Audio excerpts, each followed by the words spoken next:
Saudara yang diberkati oleh Tuhan, hari ini kita percaya bahwa sesuatu yang ajaib sedang terjadi di tengah-tengah kita, amin. Haleluya.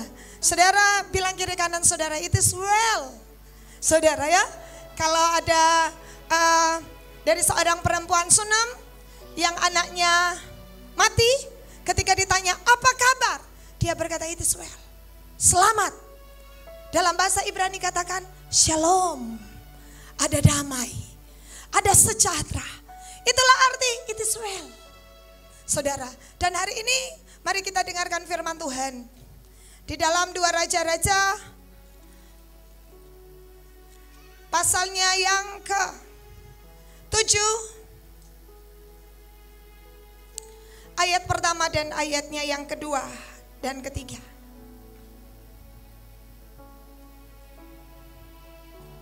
Sampai dengan ayat ke-5. Mari kita baca bersama-sama 2 Raja-Raja pasalnya yang ke-7 ayat 1 sampai dengan ayatnya yang ke-5. 2, 3. Lalu berkatalah Elisa, dengarlah firman Tuhan. Beginilah firman Tuhan.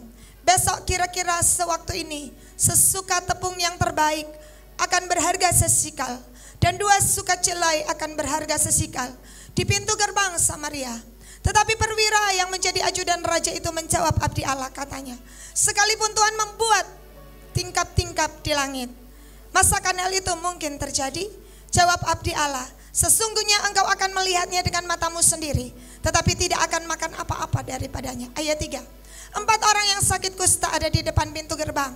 Berkatalah yang seorang kepada yang lain, mengapa kita duduk-duduk di sini sampai mati? Jika kita berkata baiklah kita masuk ke kota, padahal di kota adalah kelaparan, kita akan mati di sana. Dan jika kita tinggal di sini, kita akan mati juga. Jadi sekarang marilah kita menyeberang ke perkemahan tentara Aram. Jika mereka membiarkan kita hidup, kita akan hidup.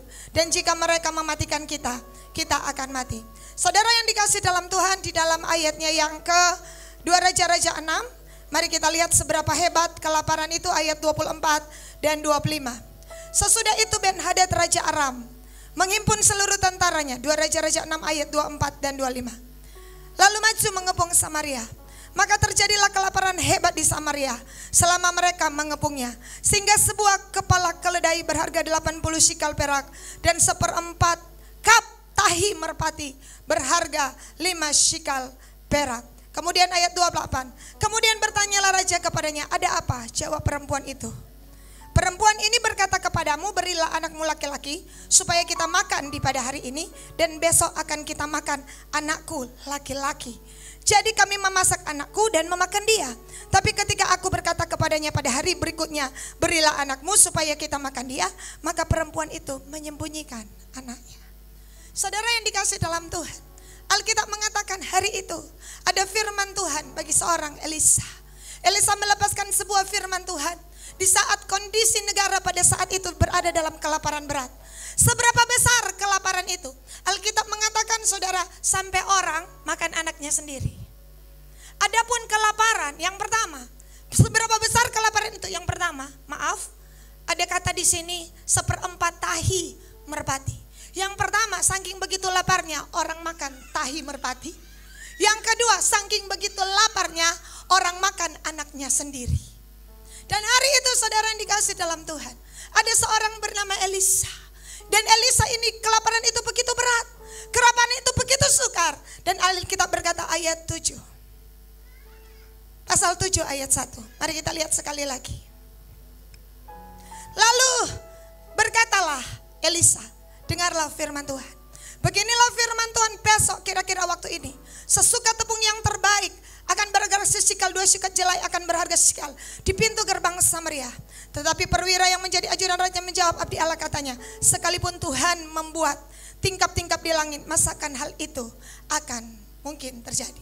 Saudara dengar dengan baik, kehadiran para Elisa akan menjawab dan akan memberi makan pada saat terjadi kelaparan besar. Kehadiran para Elisa, kemarin kita mendengar firman Tuhan yang ajaib dibawakan oleh pendeta James. Bagaimana Elisa memberi makan para nabi. Tapi saudara tahu, itu hanya sebuah tangga berikutnya.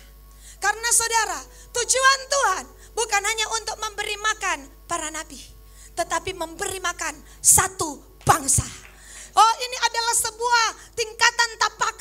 ada kingdom vision. Mari kingdom vision, melangkahlah dalam tangga yang pertama. Dan engkau akan lihat bahwa Alkitab mengatakan, adapun hari itu, berfirmanlah Tuhan. Dan melalui mulut Elisa, Elisa berkata, besok harga minyak goreng kembali normal. Wah saudara, dan saudara yang dikasih dalam Tuhan, ya kelaparan, bayangkan sampai orang pertama makan tahi, kedua makan orang. Berarti saudara, dan hari itu Alkitab berkata, besok, betul dikatakan firman Allah. Dengarlah firman Tuhan, beginilah firman Tuhan. Besok 24 jam dari hari ini, aku berkata kepadamu bahwa akan ada pemulihan ekonomi. Saudara, itulah yang Elisa katakan. Saya percaya, saya berdoa Tuhan memberikan firman ini.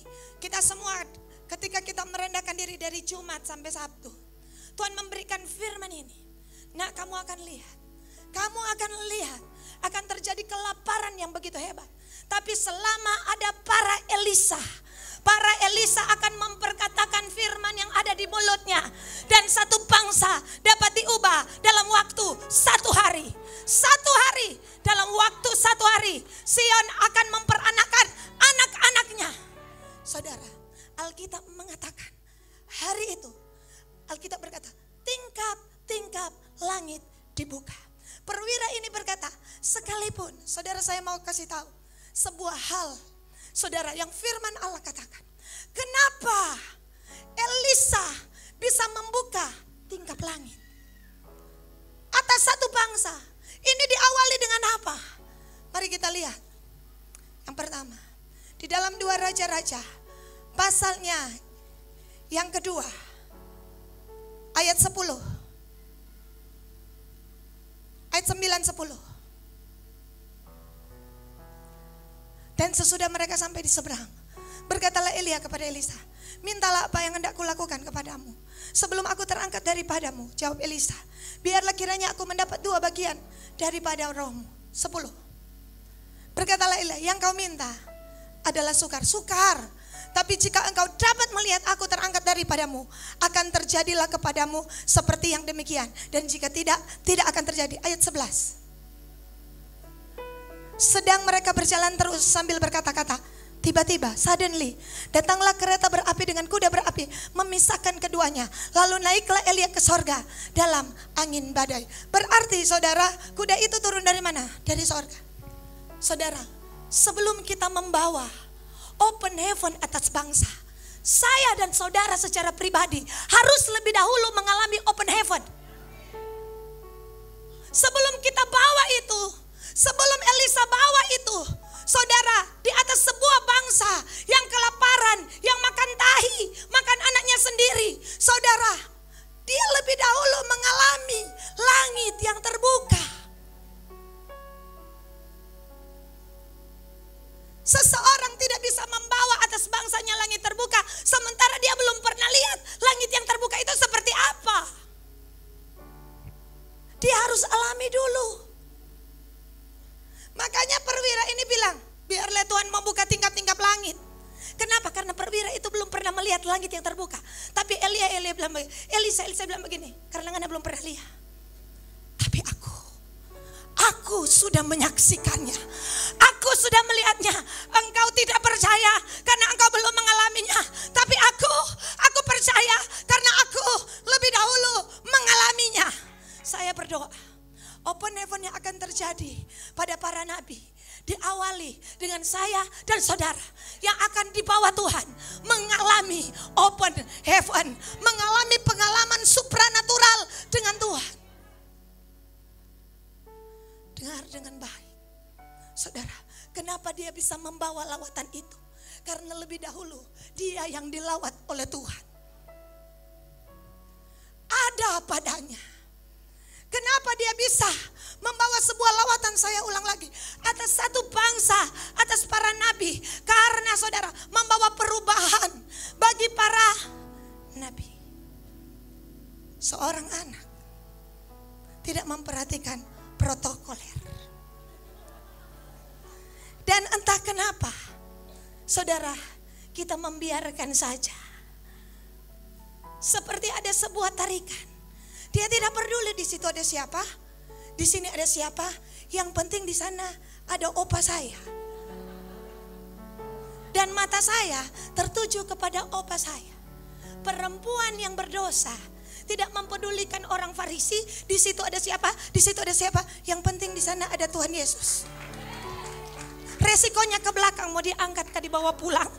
Yang penting saudara, dia telah berhasil naik di sini.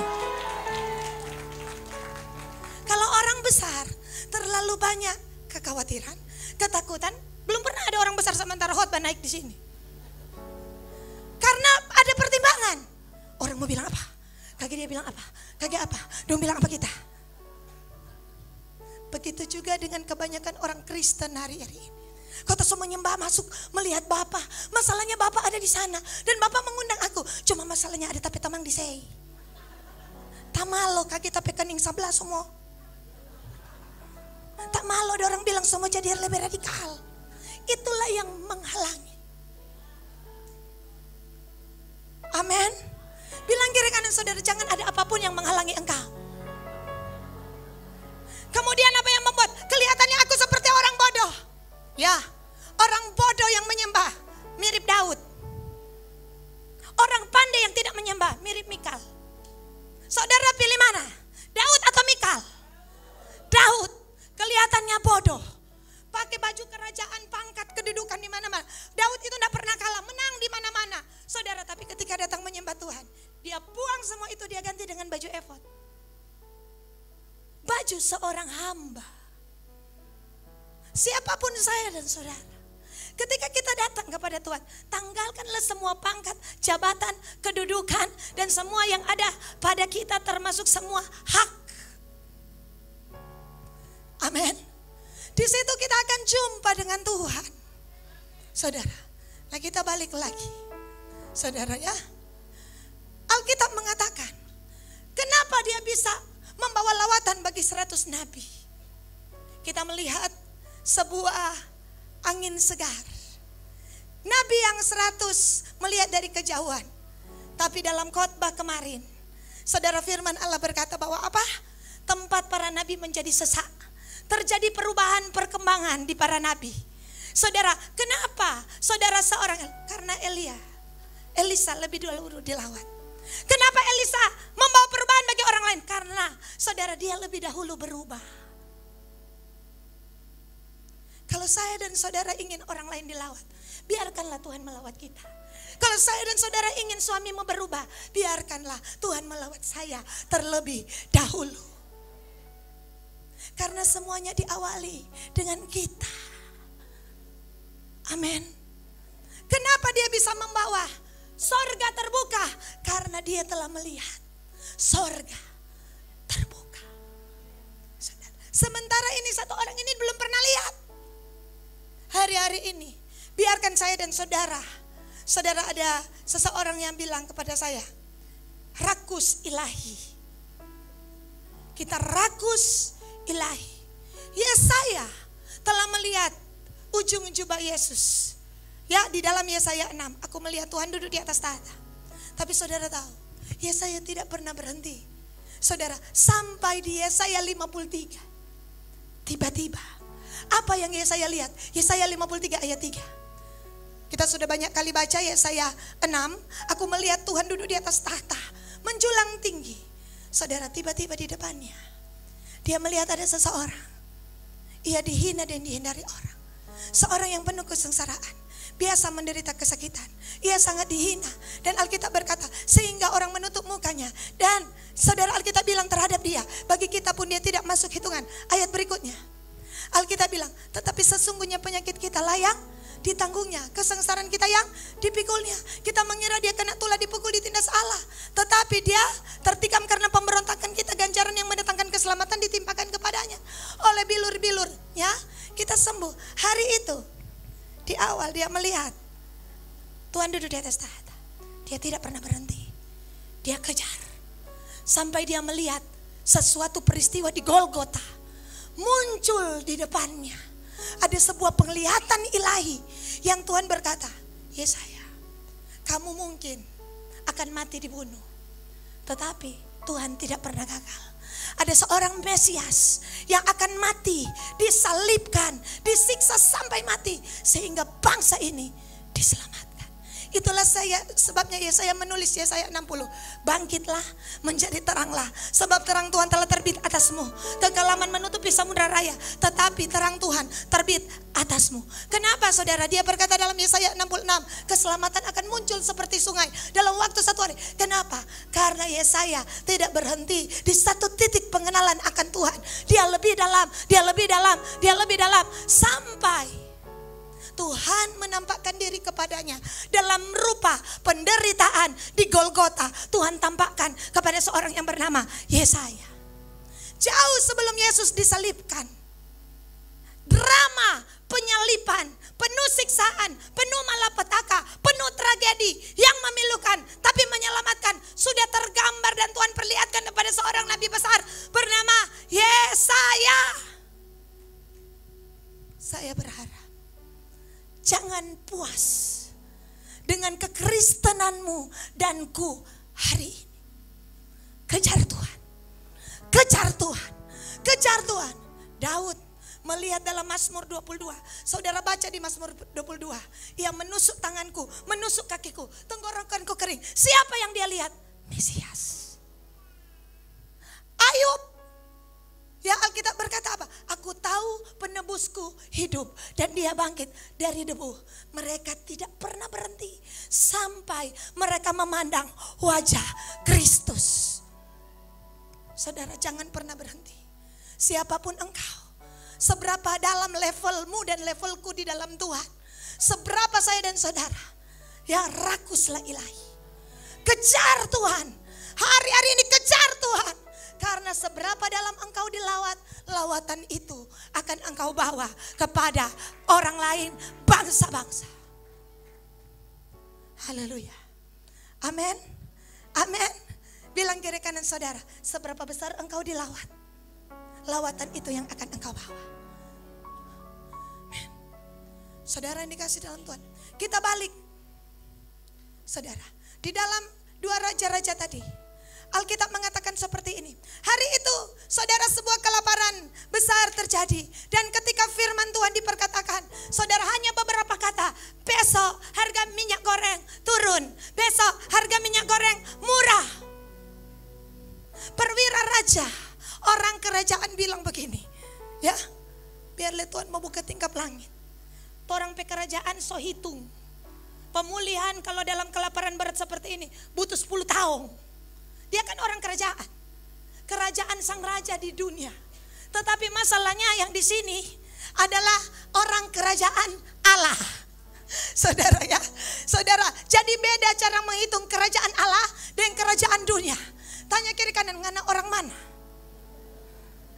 Utusan mana? Kerajaan dunia ataukah kerajaan Allah? Karena kerajaan Allah seberapa parahnya kalau Tuhan bilang pulih, pulih. Hidup, hidup, sembuh, sembuh. Walaupun hanya dalam waktu 1 hari, Tuhan dapat memutar balikan keadaan. Saudara, apa keadaanmu hari ini? Tuhan sanggup pelihara. Sedangkan kelaparan berat, saudara ya, ada Elisa. Saudara yang apa? Mengalami pemeliharaan Tuhan. Berarti kalau saudara dan saya jadi Elisa, saya dan saudara akan tetap dipelihara oleh Tuhan. Pernah terjadi orang bawa apa itu? Pendeta bilang kemarin, dari Baal Salisa, bawa hulu hasil. Saya bilang begini, hari itu kan masa kelaparan. Kenapa dia bisa bawa hulu hasil? Di tengah kelaparan ada yang panen. Di tengah kelaparan ada yang panen. Ini dia bawa hasil pertama. Padahal Alkitab berkata terjadi kelaparan di Gilgal sampai di dalam kuali maut. Berarti ada yang panen di tengah kelaparan. Amin. Itulah yang akan terjadi ke depan. Engkau akan tetap dipelihara Tuhan. Dipelihara Tuhan. Percayalah, firman Allah telah mendeklarasikan dan merilis, melepaskan. Dan firman Allah tidak pernah kembali dengan sia-sia. Dan apa yang menyebabkan dia panen? Ternyata ketika dia dapat hasil, dia tidak belanjakan dulu. Dia bawa dulu kepada Tuhan. Pantas dia diberkati. Dia bawa itu roti 20, persembahkan kepada Elisa. Elisa juga tidak simpang pada malam hari. Dia bilang apa? Hidangkan. Bagi patamang-tamang nabi. Elisa bukan hamba Tuhan egois. Dia tidak simpang, ya kan? Dia tidak bilang begini, 10 taruh di lemari, 10 kasih pada orang. Ada orang datang bawa 10 belapis, cookies belapis. 5 taruh di meja, 5 simpang. Kan itu wajar. Wajar toh. Tapi begitu ada orang bawa, dia bilang hidangkan. Ini orang mendahulukan kepentingan hamba-hamba Tuhan yang lain daripada kepentingannya sendiri. Itu adalah tipikal Kristus. Utamakanlah orang lain. Nanti pada hari Rabu semua dos dipersembahkan dulu bagi hamba-hamba Tuhan. Amin. Kalau ada hamba Tuhan yang minta tambah, Bu, berikan punya. Siapa yang memberi makan nabi akan menerima upah nabi. Amin. Amin. Kalau Bu dia minta tambah lagi, cari punya orang lain dan berikan kepadanya. Pastikan sang nabi kenyang jasmani dan rohani. Engkau akan lihat perempuan Sunem, dia kasih makan itu Elisa. Dan 7 tahun masa kelaparan, ini tuh masa kelaparan ini. Elisa bilang mengungsi, di sana Tuhan akan pelihara. Yang lain susah cari makan, dia 7 tahun Tuhan kasih makan gratis. Kenapa? Karena dia seringkali ketika Elisa mampir ke rumahnya, dia kasih makan. Soal makan dan minum, Tuhan tahu. Bilang kiri kanan, nyanda usah khawatir. Amin, nyanda usah khawatir. Saudara lihat, dia kasih makan seorang yang bernama Elisa. Dan dia tidak akan pernah kekurangan 7 tahun berikutnya di saat orang lain makan anak. Dia dan keluarganya. Kenapa? Kemurahan hati. Saya berdoa. Alkitab mengatakan satu ayat yang sangat populer dan sampai ada lagunya. Allahku kan memenuhi. Filipi 4 ayat 7. Coba kita lihat. Ayat 13 kalau tidak salah.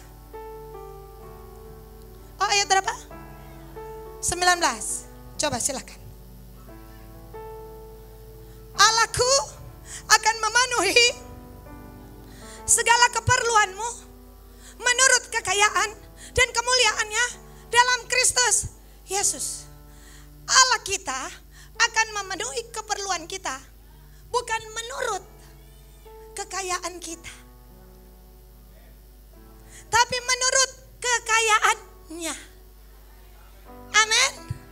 Jangan sandarkan pekerjaan Tuhan pada kekayaan kita. Sandarkan pekerjaan Tuhan pada kekayaan Tuhan. Haleluya. Amin. Allahku akan memenuhi segala keperluan. Bilang kiri kanan, ada perlu? Siapa di sininya ndak perlu? Allahku. Tapi lihat ayat 17. Coba kita mundur. Apakah ini berlaku semua? Ayat 17. Ayat 16.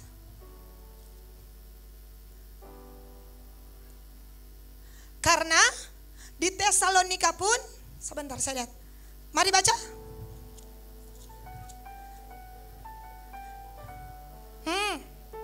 Ayat 15. Kamu sendiri tahu juga, hai orang-orang Filipi, pada waktu aku baru mulai mengabarkan Injil, ketika aku berangkat dari Makedonia, tidak ada satu jemaat pun yang mengadakan perhitungan hutang piutang dengan aku selain daripada kamu. Jadi ini hutang piutang maksudnya dari jemaat Makedonia tidak ada yang baku rekeng. Tidak ada yang baku rekeng dengan pekerjaan Tuhan. 2 Korintus 8 ayat 1. Bagaimana keadaan jemaat Makedonia? Kaya-kaya, Bu. Coba kita lihat. 2 Korintus 8 ayat 1. 2 Korintus, ini 1 Samuel. 2 Korintus, pindah di sebelah.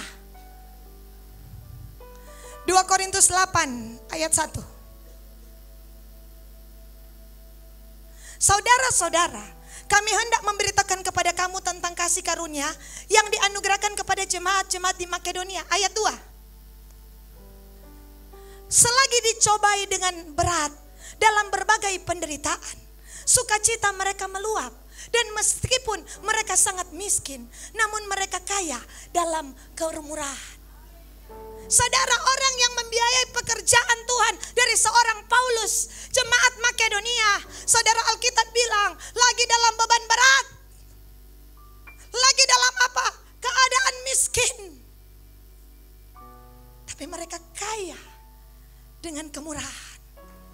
Amin. Itulah sebabnya Tuhan berjanji. Paulus berkata, aku mengatakan kepadamu jemaat Makedonia dan kepada jemaatmu Filipi, Tesalonika, bahwa Allah yang akan memenuhi keperluanmu menurut kekayaan dan kemuliaannya. Kenapa? Karena sebelumnya ada jemaat Makedonia, mereka sangat miskin, tapi mereka kaya dengan kemurahan hati.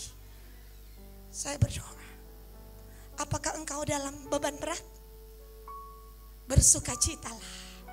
Apakah lagi kekurangan uang? Amin. Bilang kiri kanan, engkau kaya dalam kemurahan. Dan Tuhan janji, walau bumi ini bergoncang, firman Allah tidak pernah bergoncang. Tuhan janji, ketika dalam keadaan miskin, keadaan berat, dan engkau peduli akan pengabaran Injil, Tuhan janji, Tuhan akan peliharamu. Tuhan pasti peliharamu. Saya berdoa di tempat ini, saya melihat ada perempuan-perempuan Sunam yang melayani Tuhan dengan kekayaannya. Tapi saya juga melihat ada para janda di Sarfat yang dengan apa yang ada, amin, melayani. Di sini juga ada pemilik penginapan yang bersedia mencari penginapan untuk para hamba Tuhan tinggal. Dalam 2 hari, 5 penginapan akan dikuasai oleh 2 orang, Pak Herdi dan Ibu Retno. Mereka adalah pemilik, dongso kontrak semua. Saudara ya, kita bilang dalam 2 hari penginapan kepunyaanmu. Bawalah setiap orang dan rawatlah mereka. Yesus membawa seorang yang habis dirampok. Dia siram minyak dan anggur dan dia kasih 2 dinar kepada pemilik penginapan. Dia berkata, rawatlah orang ini dan apabila doi ini kurang, aku akan menggantinya waktu aku kembali. Amin. Semua jerih lelahmu, jerih payahmu dalam pekerjaan Tuhan, Tuhan akan ganti waktu Tuhan datang kembali. Amin. Haleluya. Bersemangat. Amin. Ya saudara, hari ini saudara, Alkitab mengatakan kita kembali. Ketika tingkap-tingkap sorga dibuka, Alkitab berkata ada 4 orang kusta. Siapakah mereka? Alkitab mengatakan, saudara, mereka kalau kita lihat adalah Gehazi. Gehazi kena kusta gara-gara gila doi. Betul? Gara-gara gila doi. Dia saudara, kembali dia diperhadapkan dengan ujian. Naaman orang Aram. Dan hari itu tidak kebetulan. Yang tertinggal di kemah-kemah adalah jubah Aram. Kembali ada ujian yang sama. Ujian pertama dia KO. Ujian yang kedua dia berhasil. Alkitab mengatakan ketika sampai di perkemahan, mari kita lihat. Saya merasa di masa-masa ini ada orang-orang yang akan Tuhan berikan kesempatan kembali. Amin. Saya merasa dengan kuat Roh Kudus menaruh di hati kita semua. Ada para Gehazi yang akan Tuhan berikan kesempatan dan akan ujian ulang. Amin. Haleluya. Pastikan yang kedua ini lulus. Amin. Waktu pertama gagal, tapi yang kedua Tuhan bilang, aku izinkan engkau kembali ada di hadiratku. Haleluya. Amin. Alkitab bilang, nah kebetulan toh dia kalah. Naaman kan panglima tentara Aram. Berikut yang dihadapi jubah Aram, harta Aram. Saudara, Israel punya banyak musuh, tapi hari itu Tuhan seperti merekayasa. Untuk apa saudara? Karena Tuhan sayang orang ini. 2 Raja-Raja pasal 7 ayatnya yang ke 7. Ayat 6, ayat 6. 2 Raja-Raja 7 ayat 6. Yuk baca. Sebab Tuhan telah membuat tentara Aram. Nah ini kan, Naaman anak buah ini mendengar bunyi kereta, bunyi kuda, bunyi tentara yang besar. Kemudian mereka lari. Saudara, kita potong saja ayatnya yang ke 7.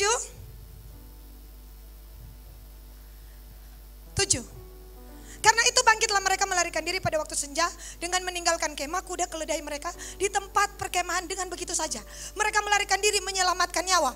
Ayat 8.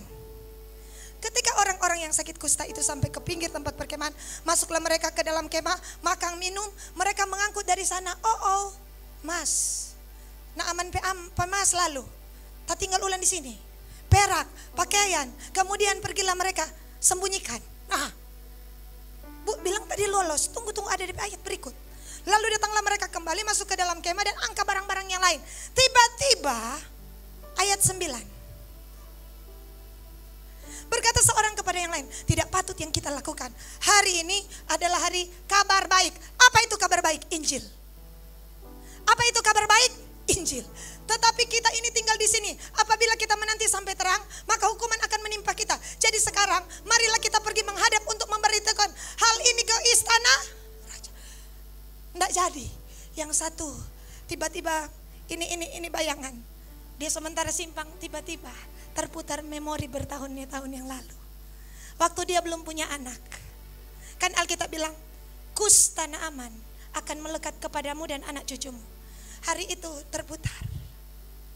Tiba-tiba suara yang dia dengar tadi, besok akan terjadi lawatan Tuhan.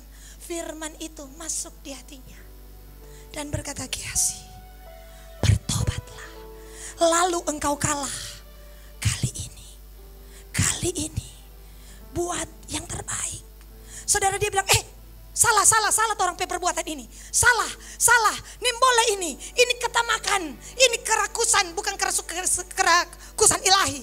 Ini memang rakus harta, gila doi ini, cinta uang ini. So gara-gara ini, anak-anak cucu kita dapat kusta. Mari orang bertobat, diberitahu para raja. Saudara, Imamat 13 ayat 45, mari kita lihat.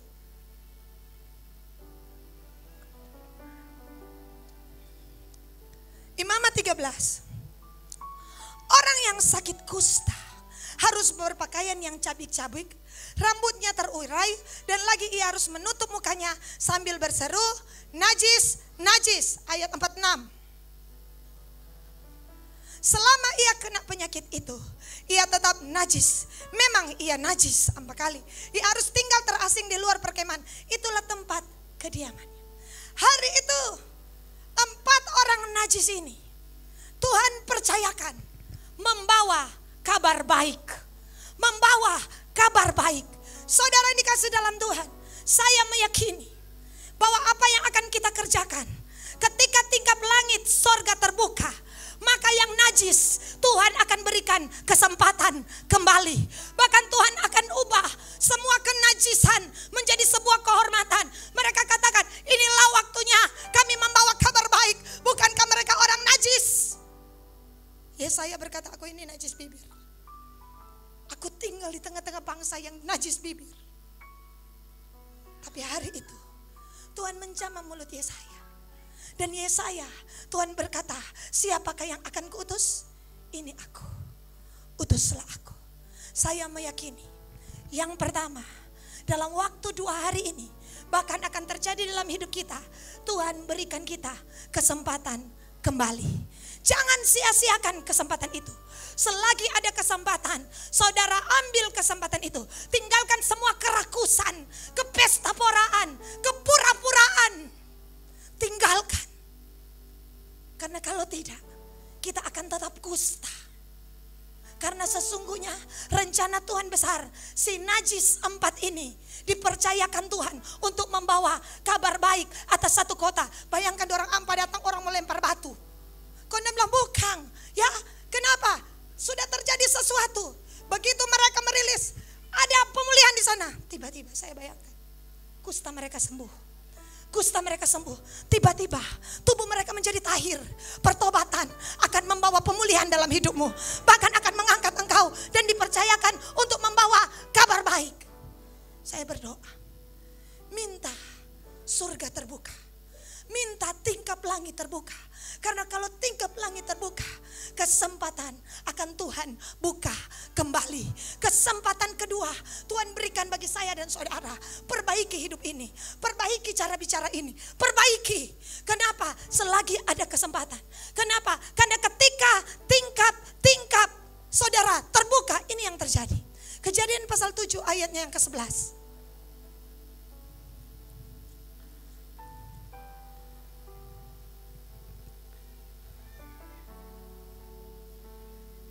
Ayat 10 dulu.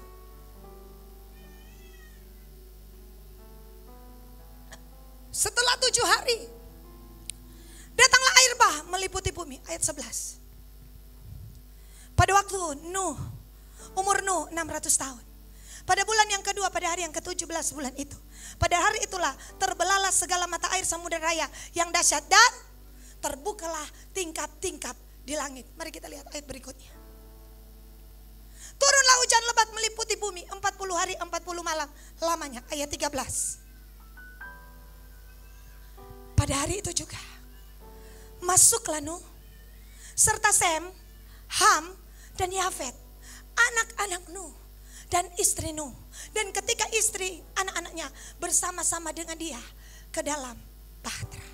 Saudara, ketika tingkap-tingkap langit terbuka, ini tandanya waktu untuk masuk. Waktu untuk masuk.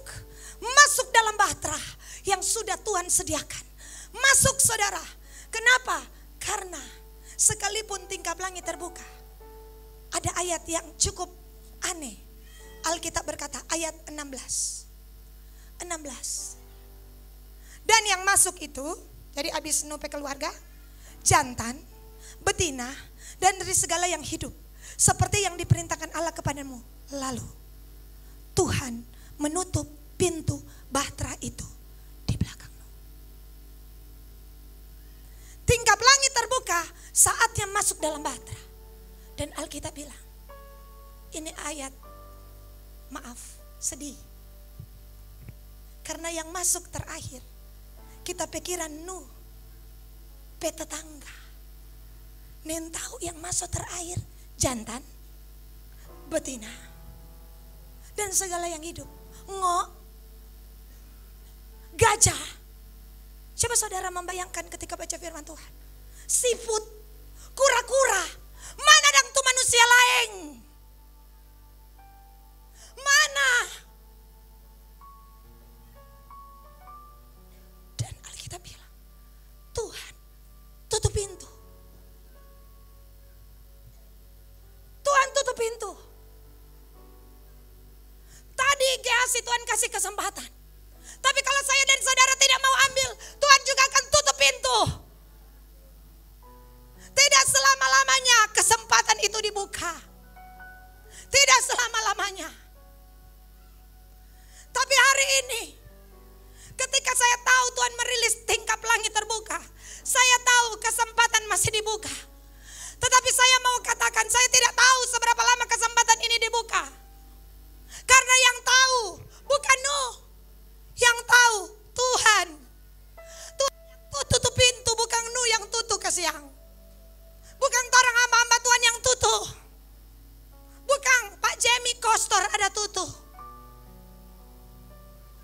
Tuhan. Wahyu 3 ayat 8. Aku akan membuka pintu yang tidak akan ditutup oleh seorang pun. Kalau aku buka pintu, tidak seorang pun tutup pintu. Tapi kalau aku tutup pintu, tidak seorang pun bisa buka pintu. Jadi selagi ada waktu dan kesempatan, pintu terbuka, masuk. Masuk. Masuk. Kapan bu kesempatan itu? Now. Pada hari ini, jika engkau mendengarkan suara firman Tuhan, jangan keraskan hatimu. Karena ini hari perkenanan, ini hari penyelamatan. Engkau yang melihat live streaming, ini waktunya untuk bertobat dari segala persundalan, perjudian, kemabukan, pesta pora, dan segala pornografi yang engkau tonton selama ini. Dan maaf, ini ada dalam jemaat.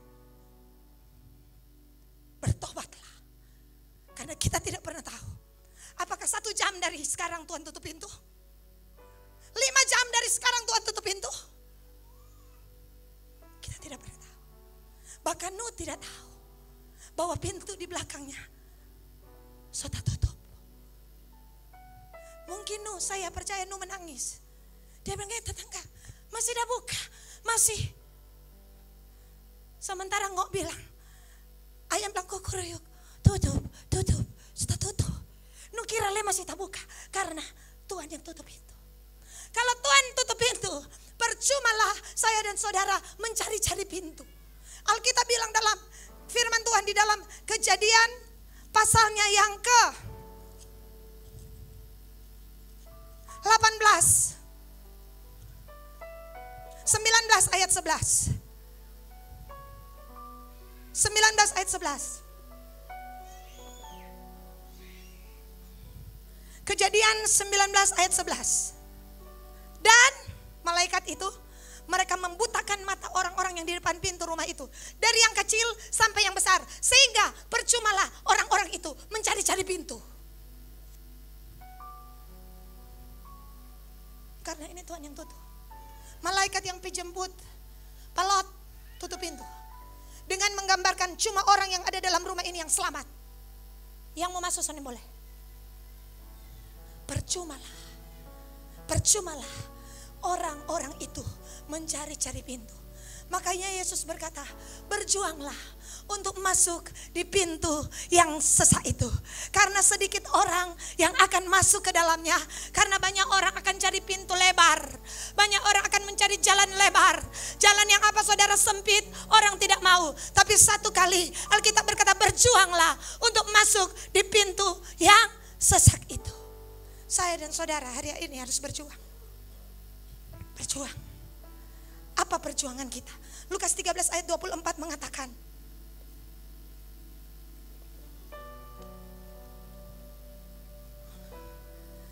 mari kita baca. Jawab Yesus kepada orang-orang di situ, berjuanglah untuk masuk melalui pintu yang sesak itu. Tanda seru. Sebab aku berkata kepadamu, banyak orang akan berusaha untuk masuk, tapi tidak akan dapat. Banyak orang setengah mati mau masuk. Orang yang so masuk, jangan tak keluar.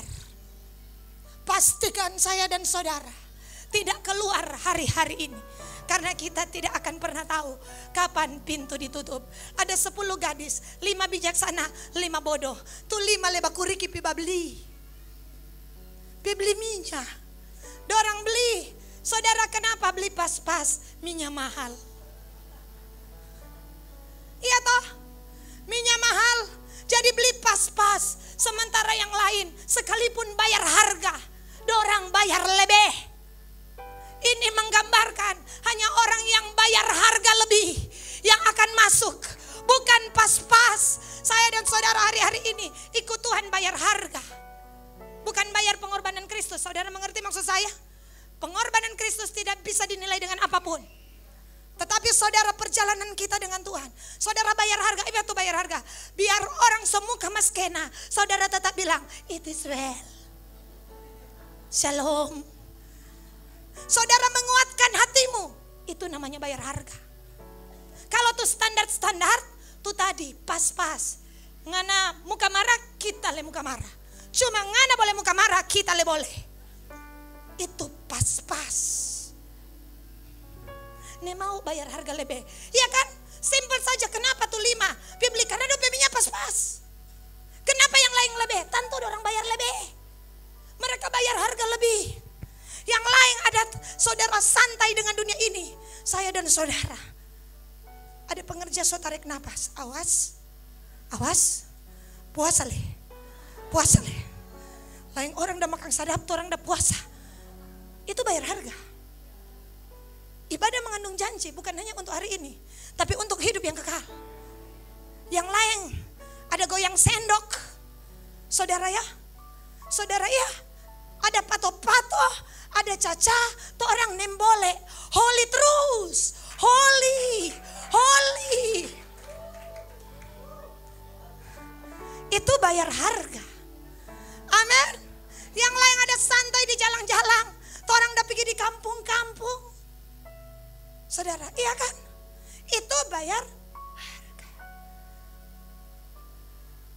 Yang lain, saudara ketika bikin sesuatu, bingung cari dana, torang doa siang, doa malam, doa hampir siang. Itu bayar harga.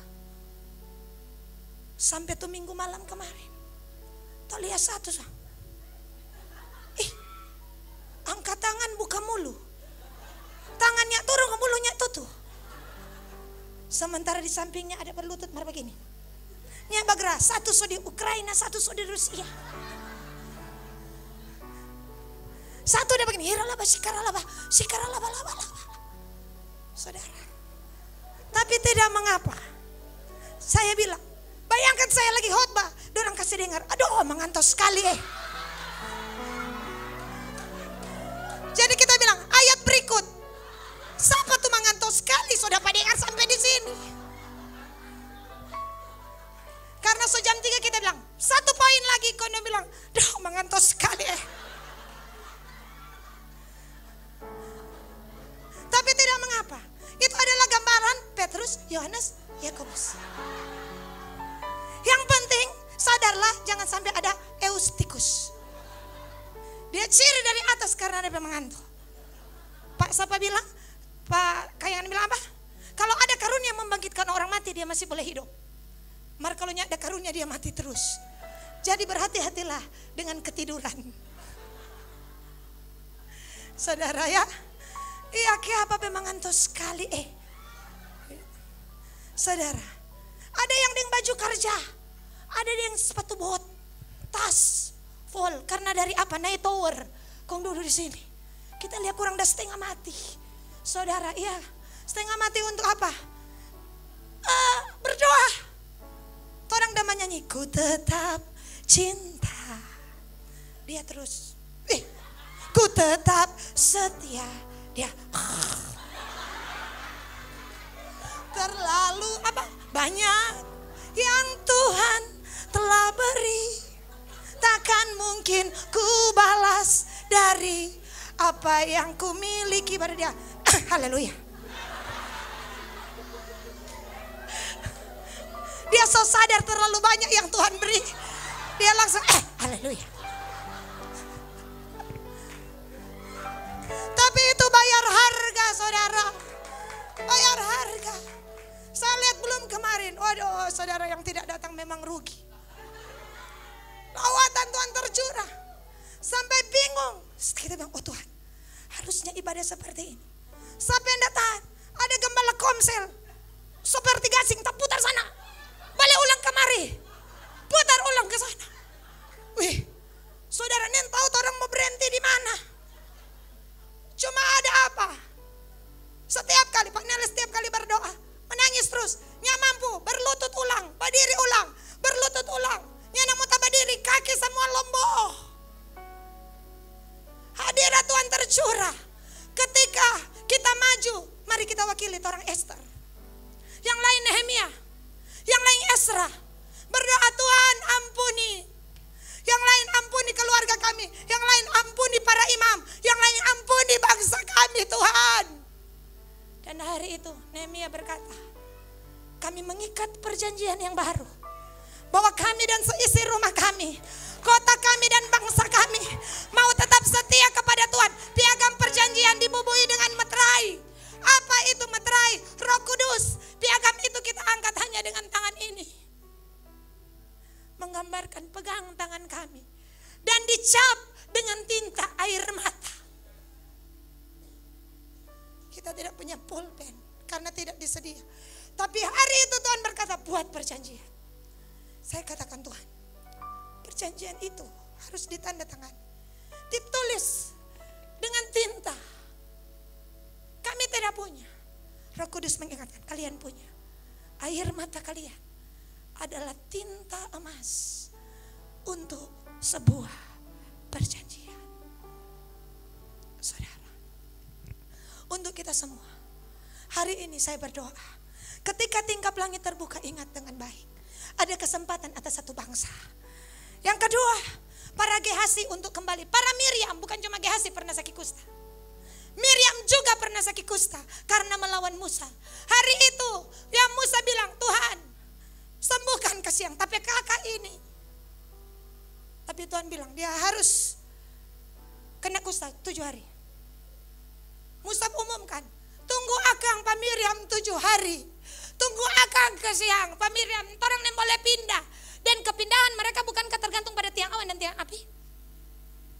Tapi hari itu dia mohon, Tuhan 7 hari ini tolong tiang awan dan tiang api jangan bergeser ke siang. Ada tapi kakak, ada kena kusta di luar perkemahan. Ada tapi saudara masih di luar. Dan tiang awan tiang api tidak bergerak sampai Musa kembali ke perkemahan. Hati yang sama harus saya dan saudara miliki. Hati yang penuh belas kasihan kepada orang berdosa, kepada orang yang membutuhkan Tuhan. Kita tidak boleh menghakimi, tapi berdoalah supaya mereka ambil kesempatan itu dan tidak sia-siakan. Karena satu kali kelak pintu pasti Tuhan tutup. Saya dan saudara harus sadar. Pada hari itu kata Sefanya, itu hari kemurkaan. Harta benda yang engkau kumpulkan tidak akan pernah menyelamatkan engkau. Hari itu adalah hari kegemasan. Hari itu saudara baca di kitab Sefanya. Mulai dari Sefanya pasal 1 itu bicara tentang kedatangan Tuhan. Hari itu hanya orang yang dalam Tuhan akan tertawa dan tersenyum. Tetapi semua orang yang mencoba, yang selama ini cuma pikir-pikir harta, cuma pikir-pikir doi, cuma pikir-pikir keinginannya sendiri, keinginan daging, keangkuhan hidup, akan menangis pada hari itu. Makanya Tuhan bilang, bersemangatlah hai engkau, bangsa yang acuh-acuh, dan carilah Tuhan. Kidung Agung 2 ayat 3. Dari tingkap-tingkap itu Alkitab bilang apa? Kidung Agung pasalnya yang kedua, ayatnya yang ke-9.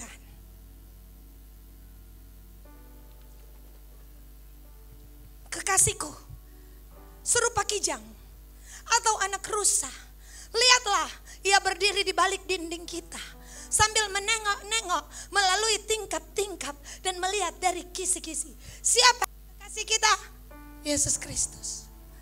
Dari tingkap-tingkap yang terbuka itu ada wajah Tuhan melihat kepada saya dan saudara, melihat dan menengok kepada kita, memandang kepada kita. Dan Alkitab mengatakan ayatnya yang ke-10,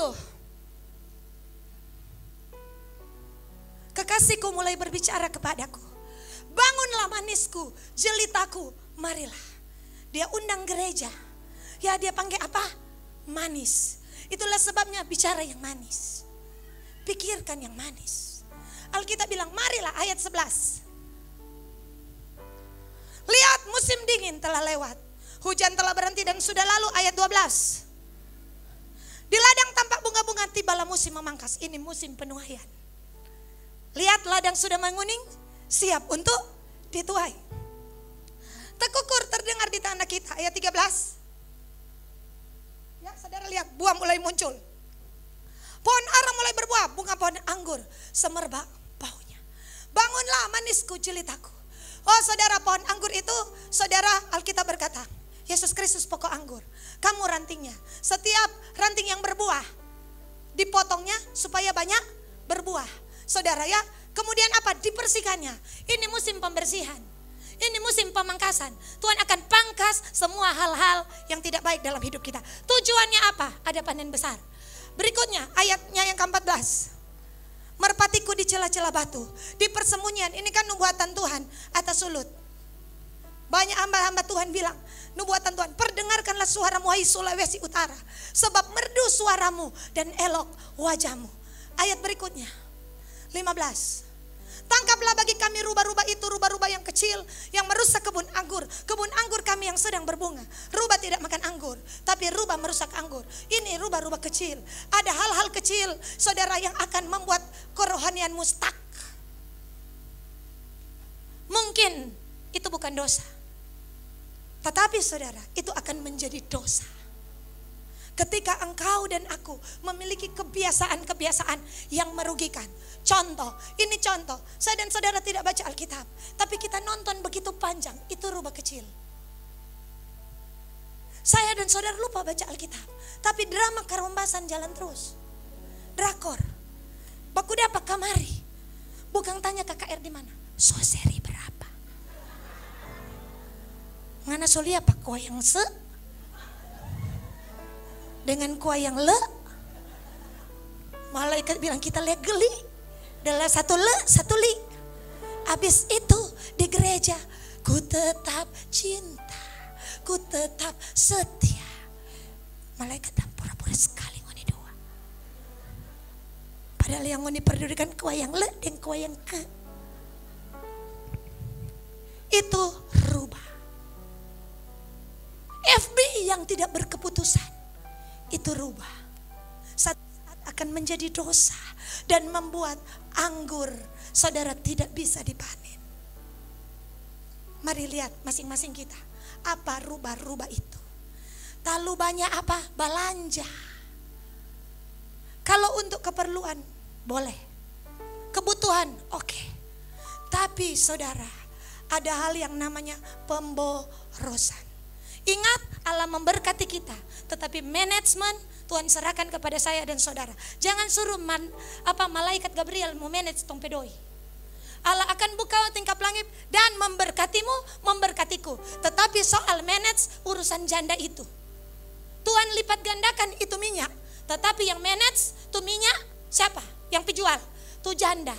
Yang atur tu doi, tu janda. Tuhan mengadakan, tetapi manage diserahkan kepada saya dan saudara. Bilang kiri kanan saudara, jadilah orang kepercayaan. Ini masa-masa yang tidak gampang. Saudara yang memiliki uang lebih, tabunglah dan taburlah untuk pekerjaan Tuhan. Jangan belanjakan yang bukan roti. Sebagai hamba Tuhan, saya mengingatkan saya dan saudara, jadilah seperti seorang Yusuf. Yusuf dia tabung bikin lumbung. Dan Yusuf dia tabur. Semua imam-imam tidak kena pajak. Itu Yusuf, saudara baca di Alkitab. Kenapa? Di masa kelimpahan ini, ke depannya akan ada masa kesusahan. Saya dan saudara itu yang namanya bijaksana. Semua diatur oleh firman. Untuk saya dan saudara berjaga-jaga ke depan. Allah akan memberkati kita dengan begitu rupa. Allah akan memelihara hidup saya dan saudara dengan begitu rupa. Oleh sebab itu, kelolalah apa yang Tuhan akan lepaskan dalam hidupmu dan hidupku. Ini rubah. Terus 16 ayat 17.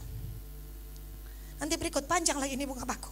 Sebelum angin senja berembus, bayang-bayang menghilang, kembalilah kekasihku. Berlakulah seperti kijang atau seperti anak rusa di gunung-gunung, tanaman rempah-rempah. Ini banyak kali saya sampaikan di khotbah orang mati.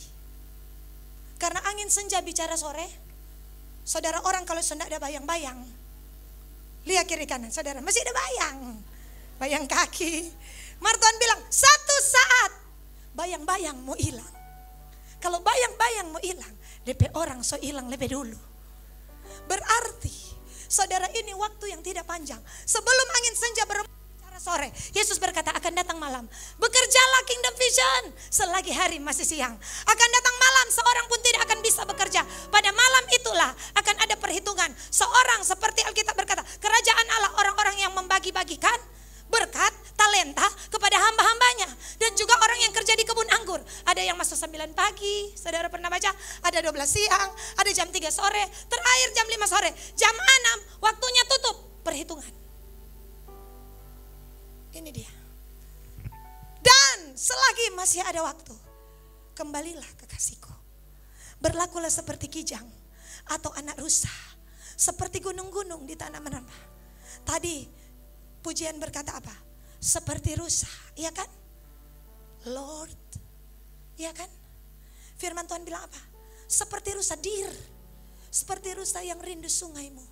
Demikianlah jiwaku rindu akan engkau. Rusa tidak akan pernah berhenti sebelum ketemu dengan air. Saya dan saudara tidak boleh berhenti sampai kita puas minum dengan apa? Living water from to heaven. Hari-hari ini, saudara kembalilah. Ketika tingkap langit terbuka, para Gehazi akan kembali pulang dan membawa kabar baik. Kesempatan akan dibuka. Ketika tingkap langit dibuka, keluarga-keluarga saudara akan masuk dalam bahtera. Ketika tingkap langit yang terbuka adalah waktu kita kerja dan waktu kita untuk mencari Tuhan lebih dalam lagi. Pastikan hari-hari ini di saat tingkap langit terbuka, saya dan saudara mencari Tuhan. Oleh sebab itu saudara, memasuki momen ajaib di 2 hari ke depan, 31 dan tanggal 1. Mari kita kerja dengan pimpinan Roh Kudus. Ada Elisa yang akan memperkatakan firman itu. Dan itu adalah saya dan saudara. Yang terakhir, bagi engkau yang memberi makan dan minum para hamba-hamba Tuhan, Tuhan janji. 1 Raja-Raja pasal 18.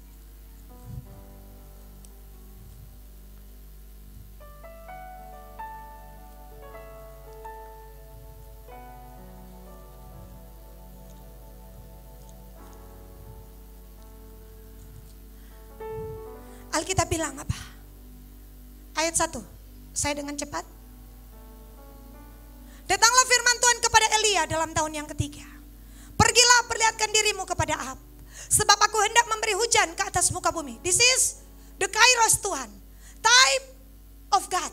Allah punya waktu dan Allah berkata, Elia, this is the time. This is the time. Hujan akan turun. Selama 3 tahun sudah terjadi kekeringan. Tapi hari ini, inilah waktunya. Perlihatkanlah dirimu. Dan sampaikanlah firman Tuhan. Kenapa? Hujan akan segera turun. Saya percaya inilah waktunya kita. Time of God untuk mengumpulkan hamba-hamba Tuhan. Kenapa? Hujan lawatan sudah turun. Hujan lawatan akan segera turun. Kita berdoa, we pray. Ya saudara, kenapa? Firman Allah mengatakan apa? Di dalam ayat 2. Elia memberkan diri pada Ahab, kelaparan berat. Saudara lihat. Kelaparan demi kelaparan. Dan di setiap kali kelaparan, untung ada Elia.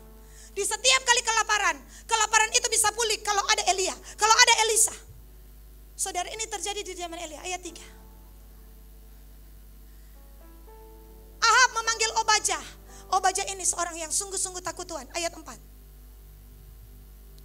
Karena pada waktu Isabel melenyapkan nabi-nabi Tuhan, Obadya mengambil tuh 100 tadi, menyembunyikan mereka 50 dan mengurus makanan minuman mereka.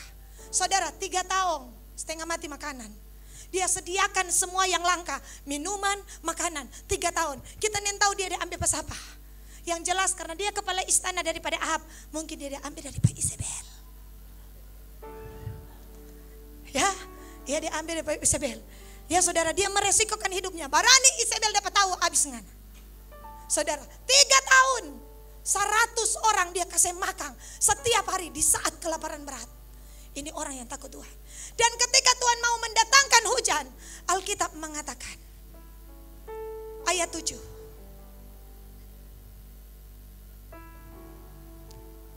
Sedang Obadya di tengah jalan, ia bertemu Elia. Setelah mengenali dia, ia sujud serta bertanya, engkaukah ini hai Tuanku Elia? Ayat 8. Jawab Elia, benar, pergilah kepada tuanmu, katakan Elia ada. Terus ayat berikutnya. Jawab Obadya, apakah dosa yang telah kuperbuat, maka engkau hendak menyerahkan hambamu ini kepada Ahab, supaya aku dibunuhnya? Ayat berikut. Demi Tuhan Allahmu yang hidup, sesungguhnya tidak ada bangsa atau kerajaan yang tidak didatangi suruhan Tuanku Ahab untuk mencari engkau. Oh bayangkan Ahab cari ini Elia di mana-mana. Tuhan kasih sembunyi pada dia. Ya saudara, yang lain ada menyembunyikan diri, yang lain Tuhan kasih sembunyi. Saudara bayangkan Elia. Dan apabila orang berkata ia tidak ada, maka ia menyuruh kerajaan atau bangsa itu bersumpah bahwa engkau tidak ditemukan di sana. Ayat 11. Dan sekarang engkau berkata, pergilah katakan kepada tuanmu Elia ada. Ayat 12. Mungkin terjadi apabila aku sudah pergi daripadamu, roh Tuhan mengangkat engkau ke tempat yang tidak kuketahui. Kalau aku sampai kepada Ahab untuk memberitahukannya dan engkau tidak didapatinya, tentu ia akan membunuh aku. Padahal hambamu ini dari sejak kecil takut akan Tuhan. Kita loncat ayat 15. Jawab Elia, demi Tuhan semesta alam yang hidup yang kulayani, sesungguhnya hari ini juga aku akan memperlihatkan diri kepadanya. Kenapa? Karena hari ini Tuhan akan beri hujan. Tetapi saudara, Tuhan pakai Obadya ini sebagai agen untuk menyampaikan message kepada Ahab bahwa Elia ada. Apa jasa dari seorang Obadya? Dia memberi makan hamba-hamba Tuhan. Ini yang Tuhan taruh ketika ada orang-orang yang peduli akan hamba-hamba Tuhan. Dalam sebuah kegerakan yang akan Tuhan lakukan, Tuhan pasti akan jumpa dengan orang itu. Tuhan akan sertakan Obadya. Kenapa? Inilah waktunya aku akan memberikan hujan di muka bumi. Dan Tuhan tidak pernah lupa kepada Obadya. Hari itu kan bisa saja Elia yang ditampakkan diri, Ahab, semua ujang. Tapi kenapa harus jumpa dulu dengan Obadya? Tuhan mengingat Obadya. Karena Obadya adalah orang yang menyediakan makanan dan minuman. Dan dalam kegerakan itu Tuhan sertakan Obadya sebagai orang yang ada di Alkitab ini. Kenapa namanya disertakan? Padahal dia seorang pegawai istana Ahab. Karena dia peduli dengan hamba-hamba Tuhan. Saya berdoa ketika saya dan saudara menjadi orang yang mempedulikan hamba-hamba Tuhan dalam semua kegerakan, Tuhan tidak akan melupakan engkau. Tuhan akan menyertakan engkau dalam kegerakan hujan awal, hujan akhir. Sekali lagi tercurah atas kota, bangsa, Sulawesi Utara dan keluargamu. Tuhan memberkati.